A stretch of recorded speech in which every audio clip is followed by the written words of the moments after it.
हमारे शरीर की सारी के सारी जो 9 इंद्रियां हैं वे सब बाहर खुलती है और भीतर जाने की कोई इंद्री नहीं है।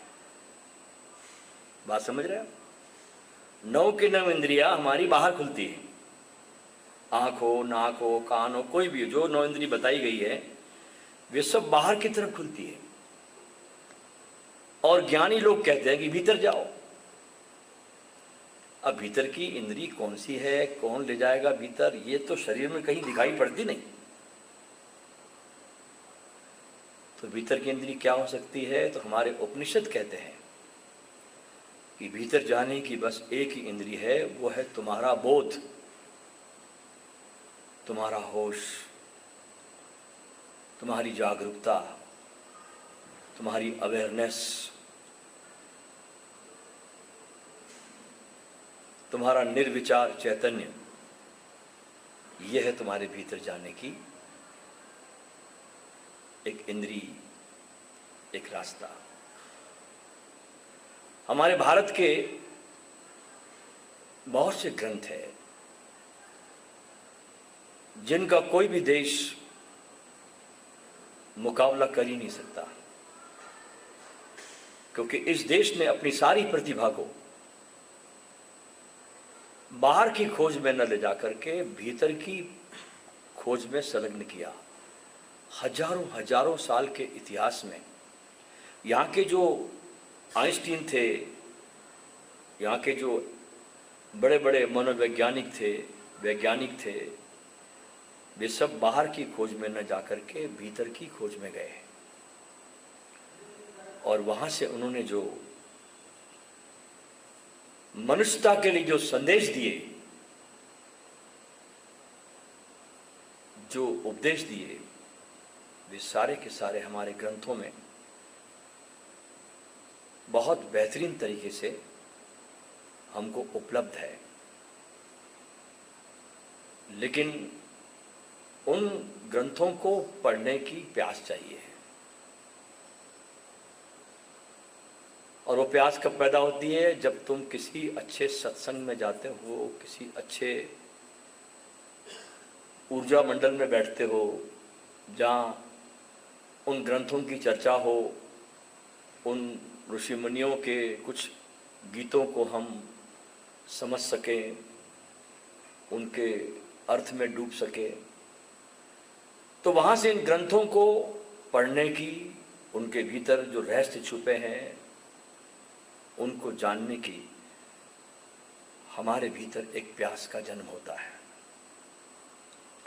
ऐसे ही एक ग्रंथ है जैन शास्त्रों में, उसमें एक गाथा आती है जो बहुत प्यारी गाथा है, जो हम सबके जीवन में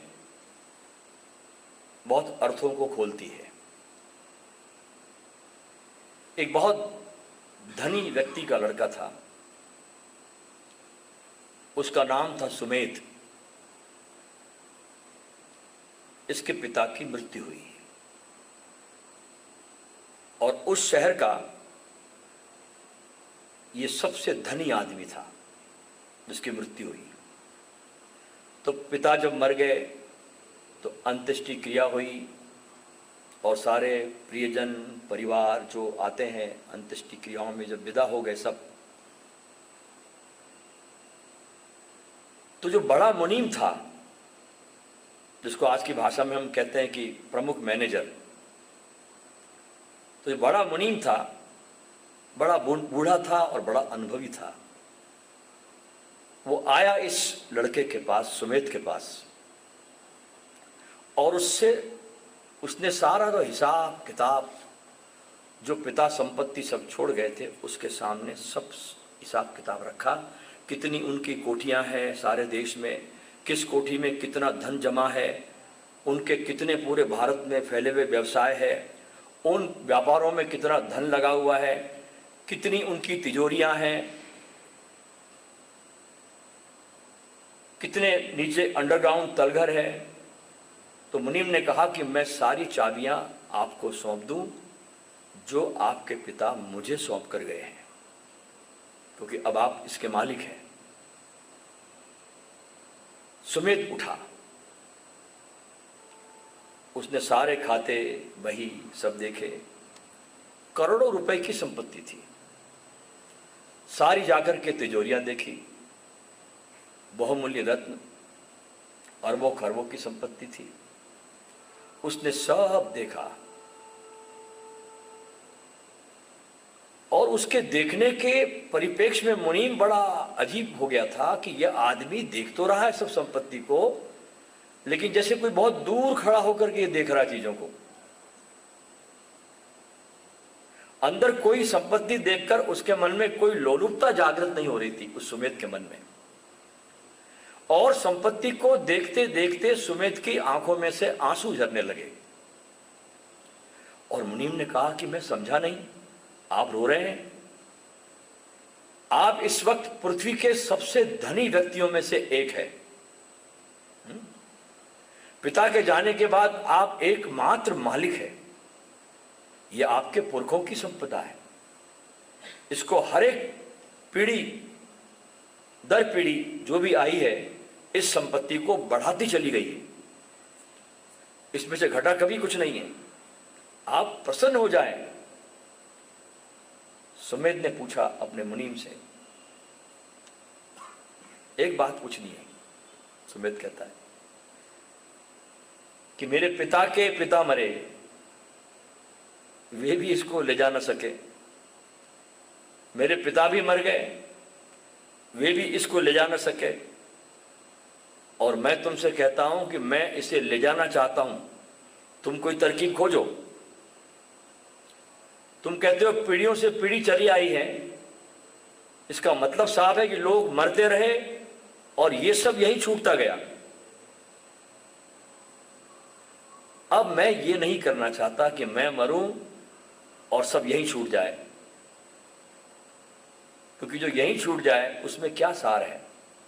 मैं तो वो ले जाऊंगा सब साथ, तो या तो तुम कल सुबह तक मुझे खोजकर खबर कर दो और या मैं खोज लूंगा। लेकिन अब मुझे चैन नहीं है, क्योंकि किसी भी क्षण मौत आ सकती है मुझे। फिर ये चाबियां किसी के हाथ में और होगी, फिर तुम किसी और को दिखाओगे, मेरे बेटे को दिखाओगे, लेकिन न तो मैं ले जा सकता और न मेरा बेटा ले जा सकता। मुनीम ने कहा, भाई ये तो कभी हुआ ही नहीं और कभी हो नहीं सकता, कोई इसे कभी ले नहीं गया। तो सुमेध ने कहा कि मैंने इसकी तरकीब खोज ली है। उसने उसी क्षण सारी संपत्ति दान कर दी। जैसे सूफियों में ख्वाजा फरीदुद्दीन अत्तार हुआ, बहुत बड़ा फार्मासिस्ट था अपने जमाने का, 500 आदमी इसके डिस्पेंसरी में काम करते थे। लेकिन जब उसके जीवन में गुरु आया शम्स तबरेज, एक क्षण में घटना घट गई उस गुरु के आने से। दिशा बदल गई। ऐसी दिशा इस सुमेध की बदली। समझ में सब बात आ गई, बिजली कौंधी और संन्यास्त हो गया। दोस्तों, एक क्रांति घटती है, ध्यान रखना। जब तुम बाहर का छोड़ने की हिम्मत कर लेते हो तो उसी क्षण तुमको भीतर कुछ मिल जाता है। लोग तो देखेंगे जिनकी पकड़ अभी बाहर है कि यार इसने संपत्ति छोड़ दी, लेकिन जिसने बाहर की संपत्ति से नाता तोड़ा उसको भीतर की संपत्ति मिल ही जाती है। इधर छोड़ी और वहां मिली। लेकिन बाहर का उलझन होने के कारण हम भीतर की संपत्ति को देख नहीं पाते और दिखाई नहीं पड़ती। अच्छा, आम आदमी का जीवन है जो वो भीतर से पूरा प्रेम से शून्य है और खोखलापन है। बस वस्तुओं को इकट्ठा करने का लालच और उसमें मोहग्रस्त होकर आम आदमी का जीवन समाप्त हो जाता है। ये हम सबकी कहानी है दोस्तों, कि भीतर से प्रेम से बिल्कुल रिक्त है, हम लोग शून्य है और खोखले हैं, क्योंकि एकमात्र कोई चीज तुमको तृप्त करती है तो वो है प्रेम। इसलिए सारे संतों ने प्रेम के गीत गाए, चाहे एकनाथ हो, तुकाराम हो, जीसस हो, ओशो, कोई भी हो। सबने एक तारा एक ही बजाया है, वो है प्रेम का तारा। ये प्रेम के गीत गाते हैं, लेकिन हम उस प्रेम को, जिस प्रेम को हम जानते हैं, वो हमारा प्रेम प्रेम न होकर के एक मोह होता है, और इसी में हमारा जीवन समाप्त हो जाता है। देखिए, जानवर भी संचय करता है, पर उतना ही संचय करता है जितना उसके शारीरिक निर्वाह के लिए चाहिए। चींटी भी अपना दाना लेकर चलती है, और बड़ी सिस्टमेटिक चलती है, बड़े अनुशासन में चलती है चींटियां। तो कभी देखना चींटी को आप दाना लेके जाते हुए, बहुत सिस्टमेटिक चलेगी चींटी। उतना सिस्टमेटिक आपके शहर का ट्रैफिक भी नहीं जो चींटियों का ट्रैफिक होता है। बहुत सिस्टमेटिक चलती है चींटियां। चिड़िया भी घोंसला बनाती है, शेर भी शिकार करता है, कुत्ता भी अपना क्षेत्र बनाता है, एरिया बनाता है। अधिकांश जानवर अपना क्षेत्र निर्धारित करते हैं और उसकी रक्षा करना भी जानते हैं। लेकिन क्या तुमने कभी कोई देखा कि कोई जानवर कई सालों के लिए अपना भोजन इकट्ठा करता हो? कोई देखा जानवर आपने कि कई सालों तक कोई जानवर अपना भोजन इकट्ठा करे?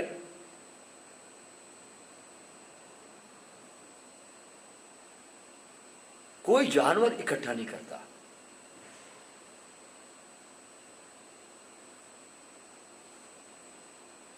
अब छिपकली है, ठंड पड़ती है, गर्मी पड़ती है, तो शीत निद्रा में चली जाती है। उतने समय के लिए उसके पेट में भोजन संचित होना चाहिए, तो उतना भोजन वो रख लेती है। उस हद तक वो जानवर इकट्ठा करता है, उससे ज्यादा नहीं। लेकिन तुम किसी भी छिपकली को कोई धन की पोटली लेकर घूमते देखोगे? कोई छिपकली घूम रही धन की पोटली लेकर के? तुम कभी देखोगे कि कोई छिपकली अमीर है, कोई छिपकली गरीब है? संचय जो है ना, जानवरों के साथ कभी बीमारी नहीं बनता, चाहे कोई भी जानवर हो, क्योंकि उनको ये बात बहुत अच्छे से भीतर तक पता है कि उन्हें किस सीमा तक जाना है। एकमात्र धरती पर इंसान अकेला ऐसा है जिसको उसकी सीमा का पता नहीं है। अकेला इंसान है पूरे अस्तित्व में जो पेट से ज्यादा दिमाग के खातिर कमाता है, और खोपड़ी भरती नहीं। उसको एक कहानी कहते हैं कि एक सम्राट के सामने एक सवेरे सवेरे एक फकीर ने भिक्षा पात्र फैलाया। सम्राट ने वजीर से कहा कि छोटा सा पात्र भर दो, तो पात्र में डाला, पात्र भर नहीं रहा। सुबह से शाम हो गई, पात्र भर नहीं रहा, सारे खजाने खाली हो गए उस सम्राट के। आखिर सम्राट पैरों पे गिर गया, भाई क्या है तेरा पात्र ये? तो फकीर कहता है, ये जो मेरा भिक्षा पात्र है, ये मैंने आदमी की खोपड़ी से बनाया है। ना आदमी की खोपड़ी कभी भरती, न ये पात्र कभी भरता। तो आदमी पेट से ज्यादा दिमाग के खातिर कमाता है। देखिए, तुम्हारे मूलभूत जीवन यापन के लिए तुमको कितना चाहिए? कितने कपड़े पहनोगे? कितना भोजन करोगे आप? कितना चाहिए आपको? उतना अर्जित करना पड़ेगा। लेकिन आदमी का लालच वहां तक रुकता नहीं है, और आदमी समझता नहीं कि नीड क्या है और ग्रीड क्या है, जरूरत क्या है और लालच क्या है। इसका फर्क जो है हम लोग भूल जाते हैं। जानवर जरूरत जानता है और इंसान लालच जानता है। कितना फर्क है देखिए।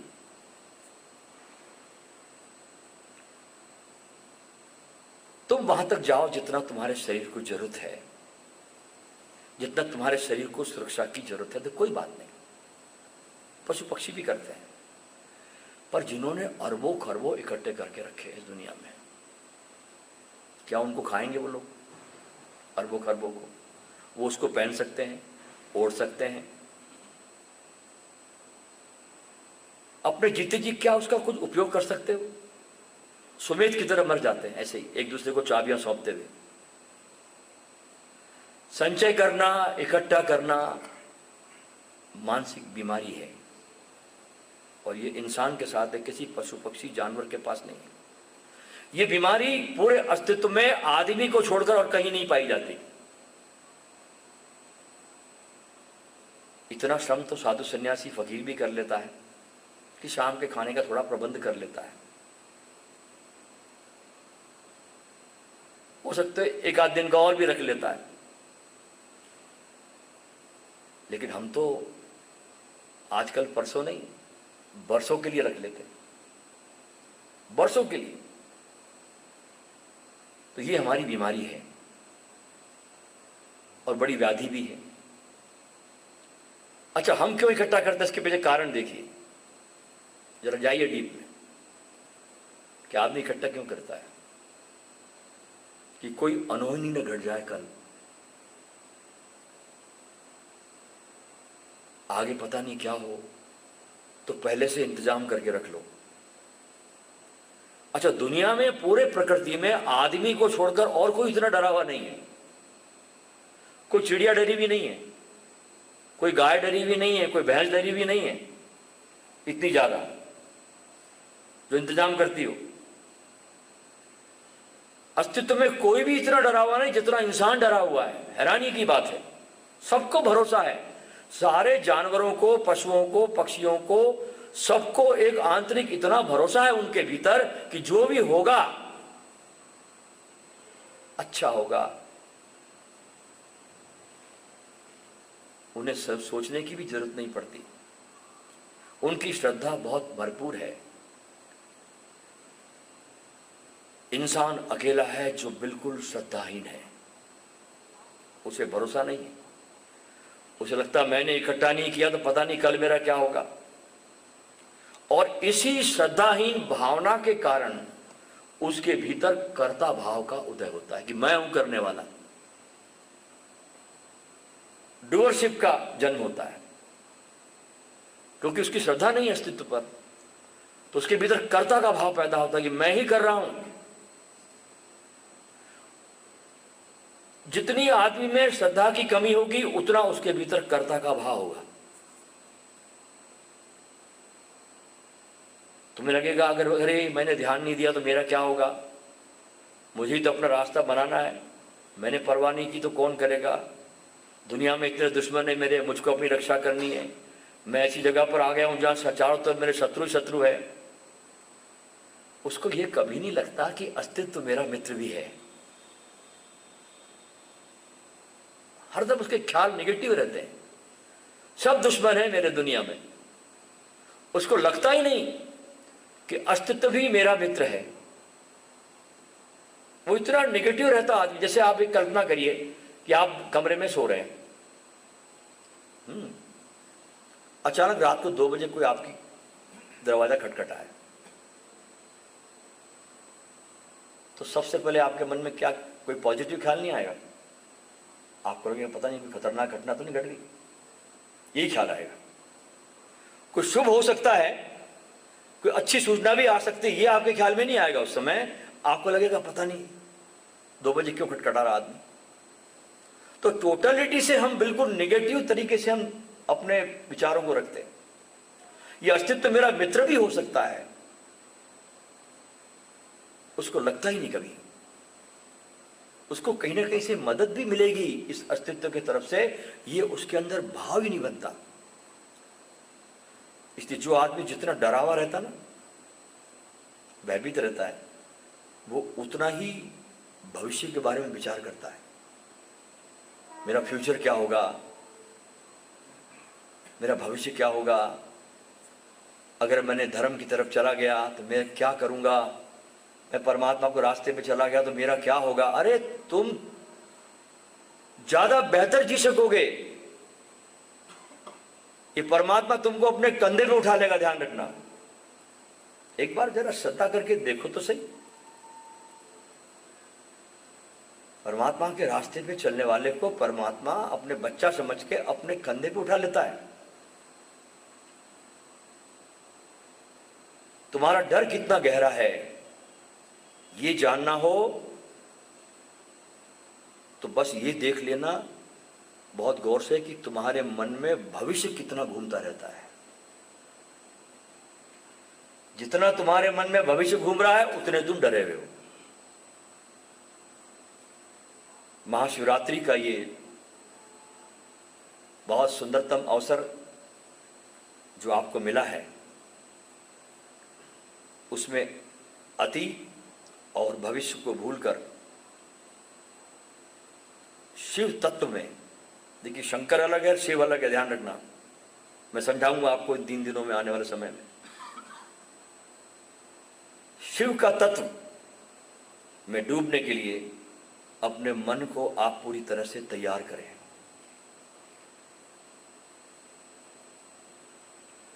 पूरे शिविर में 3 दिनों के लिए अतीत भविष्य सबको छोड़ दें, भूल जाएं। कोशिश करें, एक एक कदम चलें, एक एक कदम से ही रास्ता पूरा होता है। अतीत को पहुंच दें, भविष्य को पर्दा गिरा दें और वर्तमान में रहे। और वर्तमान में रहने के लिए सबसे अच्छा जो पाथे है वो है अपनी आती जाती श्वास पर ज़्यादा से ज़्यादा ध्यान रखना। 3 दिन में जितना आप अपनी आती हुई जाती हुई श्वास पर ध्यान दोगे तो आपकी चेतना इस वर्तमान में ठहरने लगेगी, क्योंकि आपकी श्वास सदा वर्तमान में है। तो श्वास पर ध्यान देना इन 3 दिनों में, आती हुई श्वास पर, जाती हुई श्वास पर। बहुत बार भूलोगे आप तो भूलने पे ध्यान मत देना, जैसी याद आ जाए फिर चालू कर देना, क्योंकि भूलने की आदत तो पता नहीं, ये करोड़ों करोड़ों साल से हमारी है। आप जो, हम सभी लोग जो है ना, ये नए नहीं है धरती पर, बहुत पुराने। हम करोड़ों करोड़ों साल के लोग यहाँ बैठे हुए हैं, लाखों लाखों हमारे जन्म हो गए। हम पता नहीं हर जन्म में किसके भाई बन गए, किसी के बहन बन गए, किसी के पति बन गए, किसी के क्या क्या हम मुखौटे लेकर के सब पैदा होके हम अब आज यहाँ आके बैठ गए। तो श्वास पर ध्यान देना वो आपको वर्तमान में डुबाएगी। गपबाजी कम करना, मोबाइल को कम से कम उपयोग करना, ना करो तो उससे अच्छी कोई बात नहीं है। देखिए पुराने ज़माने में हमारे जो बुजुर्ग होते थे ना, हमको उपवास कराते थे कि भाई 1 दिन का उपवास करो। उपवास मतलब उसकी तरफ ध्यान रखो, उसे उपवास कहा जाता है। आदमी के हाथ में कोई भी चीज़ पड़ती है तो बस नष्ट हो जाती है। हमने उपवास को कहाँ से कहाँ गिरा दिया। अब उपवास के दिन आदमी ज़्यादा खाता है, उपवास तो नहीं करता। बोले राजगिरे की पूड़ी बना लो तो बोले केले ले आओ, तो अंगूर ले आओ, फलाना ले आओ, मिठाइयाँ ले आओ, जो अनाज नहीं सब ले, सब खाता आदमी उस दिन। वो प्रयोग शुरू हुए थे आदमी की चेतना को उच्चतर स्तर पर ले जाने के लिए। तो आज का क्या उपवास है, वो उपवास तो पुराने पड़ गए, सदियां बीत गई, आदमी नया पैदा हो गया, बहुत टेक्नोलॉजी बदली, आज वो आदमी बचा नहीं जो अभी इस समय आदमी है। तो आज का उपवास है कि 3 दिन तक मोबाइल को देखना नहीं, है ना बड़ा उपवास। अगर मैं आपसे कहूं कि आप 3 दिन मोबाइल मत देखो तो क्या हालत हो जाएगी आपकी। लगता है मर ही गए, जीवन बचा ही नहीं।